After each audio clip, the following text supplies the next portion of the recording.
এই তো গরমকাল পড়ে গেছে, বাজারে এন্ট্রি নিয়ে নিয়েছে সজনে ডাঁটা। তাই বলে কি রোজ সেই একই সজনে ডাঁটার চচ্চড়ির ডাঁটা চিবোবো? দুধ চাই।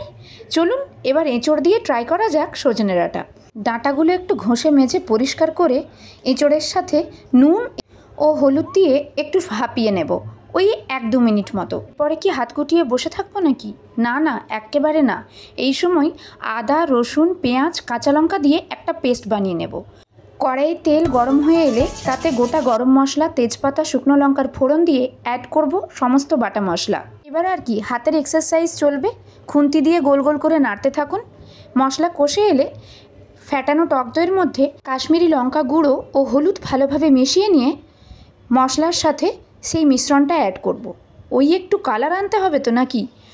সাদা সাদা দেখতে হলে কেউ তো খেতেও চাইবে না, তাই না?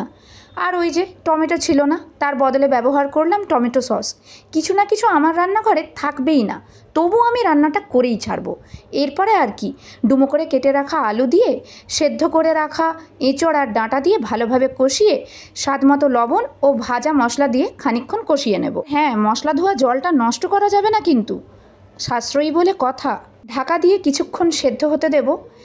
সেদ্ধ হয়ে এলেই তরকারি রেডি। গরম মশলা ও ঘি সহযোগে নামিয়ে নেব। ব্যাস, আসছে তো জিভে জল। গরম ভাতের সাথে এটা ছুটির দিনে ট্রাই করুন। সত্যি বলছি, সজনে ডাঁটার ওই একঘেয়ে স্বাদ এক্কেবারে চলে যাবে। ছুটির দিন বলছি কারণ এঁচড় তো এক প্রকার গাছপাঁঠাও বটে, তাই তো। তো মাংস দিয়ে ভাত, তার সাথে সজনে ডাঁটা ফ্রি। গ্রীষ্মকাল বলে কথা, সজনে ডাঁটা ছাড়া চলে?